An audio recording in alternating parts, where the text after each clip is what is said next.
ఏది అయినా ట్రై చెయ్యి ఆచి చికెన్ మసాలా. ఆచి chicken masala. Delhi liquor scam కేసులో మాజీ ఎమ్మెల్సీ కల్వకుంట్ల కవితకి సిబిఐ మళ్లీ నోటీసు ఇచ్చింది. ఢిల్లీ హైకోర్టులో ఈ నెల 16న జరగనున్న విచారణకు హాజరు కావాలని ఉన్న నోటీసును సిబిఐ అధికారులు అందించారు. కవిత ఇంటికి ఆటోలో వచ్చారు సిబిఐ అధికారులు. ఆమె అందుబాటులో లేకపోవడంతో భర్త అనిల్కి ఇచ్చారు.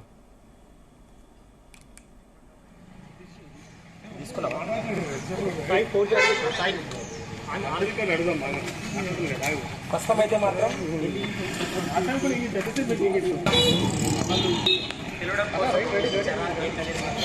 క్లారిటీ లేదు.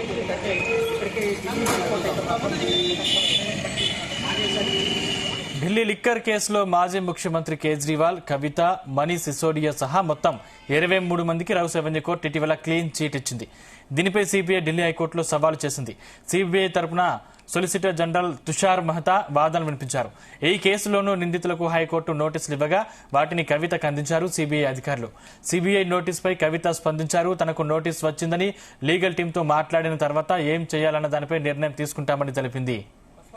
ఇదే అంశానికి సంబంధించిన మరిన్ని పూర్తి డీటెయిల్స్ మా ప్రతినిధి వంశీకృష్ణ అందిస్తారు. వంశీకృష్ణ.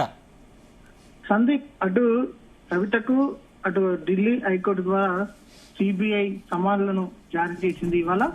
కానీ ఈ నోటీసులలో ప్రధానంగా 16వ తేదీన ఉదయం 10:30 గంటలకు ఢిల్లీ హైకోర్టుకి రావాలనేది కూడా కోరినటువంటి సందర్భం కూడా మనకు కనిపిస్తా ఉంది. మరోసారి మాజీ ఎమ్మెల్సీ కవితకు నోటీసులు ఇవ్వడం మాత్రం రాష్ట్రంలో సంచలనం నెలకొన్నటువంటి సందర్భం కూడా మనకు కనిపిస్తా ఉంది. అటు మాజీ ఎమ్మెల్సీ కవితతో పాటుగా మరొక 6గురికి కూడా నోటీసులు ఇవ్వడం జరిగింది. ఆ నోటీసులలో ప్రధానంగా వీరందరినీ కూడా విచారణకు రమ్మని చెప్పినటువంటి సందర్భం కూడా మనకు చాలా స్పష్టంగా కనిపిస్తా ఉంది.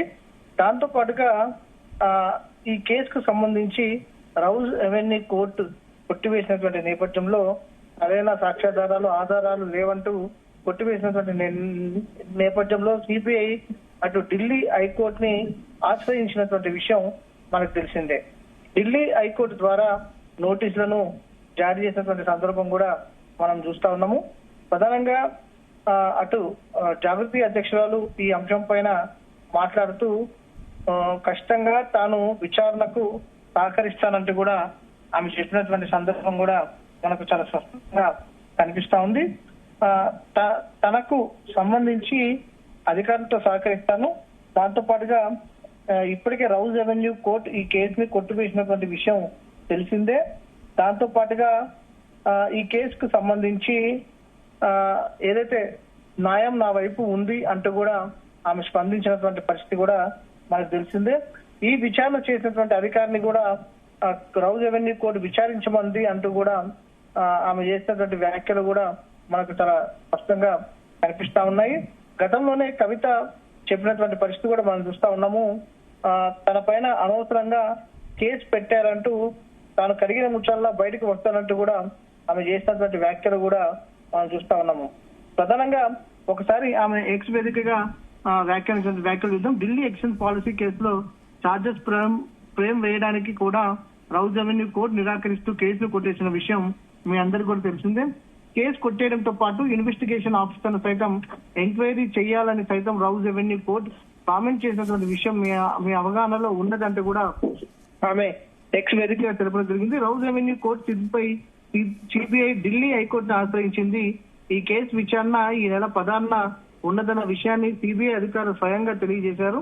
ఈ విషయంపై మా లీగల్ టీమ్ తో డిస్కస్ చేస్తున్నాం, సత్యం నా తోడుగా సంపూర్ణంగా అధికారులు సహకరిస్తానంటూ కూడా ఆమె చెప్పినటువంటి సందర్భం కూడా మనకు కనిపిస్తా ఉంది. 16వ తేదీన ఉదయం 10:30 గంటలకు ఆమె ఢిల్లీ హైకోర్టుకి వెళ్లాల్సినటువంటి అవసరం ఉంటుంది. దాంతో పాటుగా అటు ఏదైతే 15వ తేదీన సాయంత్రం మాజీ ఎమ్మెల్సీ కవిత ఢిల్లీకి వెళ్లే అవకాశం కూడా మనకు కనిపిస్తా ఉంది. ఎందుకంటే పూర్తి స్థాయిలో సహకరిస్తారని, పూర్తి స్థాయిలో ఢిల్లీకి వెళ్లేది లేదు అనేది మాత్రం ఈరోజు తెలిసే అవకాశం ఉంది. ఒకవేళ వెళ్తే కనుక 15వ తేదీన వెళ్లే అవకాశం ఉంది. దానికంటే ముందు కూడా అటు ఏదైతే లీగల్ టీమ్ తోటి సంప్రదింపులు జరుపుతా ఉన్నారు, మరి మరింత సమయం కోరుతారా ఏందనేది కూడా వేచి చూడాల్సినటువంటి అవసరం ఉంది సందీప్. వంశకృష్ణ అయితే ఇప్పుడు కవిత బీఆర్ఎస్ నుండి సస్పెండ్ అయ్యి సొంతంగా రాజకీయ పార్టీ ఏర్పాటు చేసేందుకు కసరత్తు చేస్తున్నారు. అంటే ఇటువంటి తరుణంలో సిబిఐ నుంచి మళ్ళీ నోటీసులు రావడంతో స్టేట్ పాలిటిక్స్ లో ఎటువంటి పరిణామాలు చోటు చేసుకునే అవకాశం ఉంది? ఖచ్చితంగా కొంత మాత్రం మాజీ ఎమ్మెల్సీ కవిత ఈ కేసుల ద్వారా ఇబ్బంది పడే అవకాశం మాత్రం మనకి కనిపిస్తుంది. ఎందుకంటే సిబిఐ విచారణలు ఎలా కొనసాగుతాయి అనేది కూడా మనకు తెలిసిందే.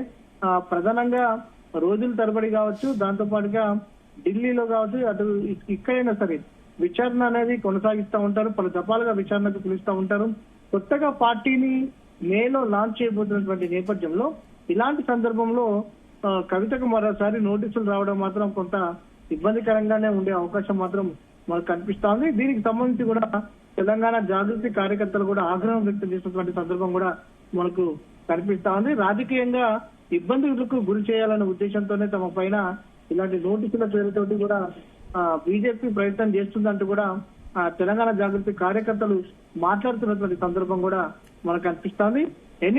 ఏదైతే ఏమి కానీ మొత్తానికైతే మాజీ ఎమ్మెల్సీ కవిత మాత్రం మరోసారి విచారణ ఎదుర్కోవాల్సినటువంటి పరిస్థితి మాత్రం ఏర్పడిందని చెప్పాల్సింది.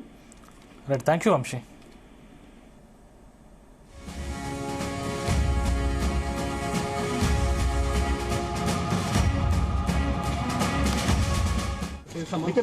हाईकोर्ट का सर ये केस में सर नोटिस केस में सर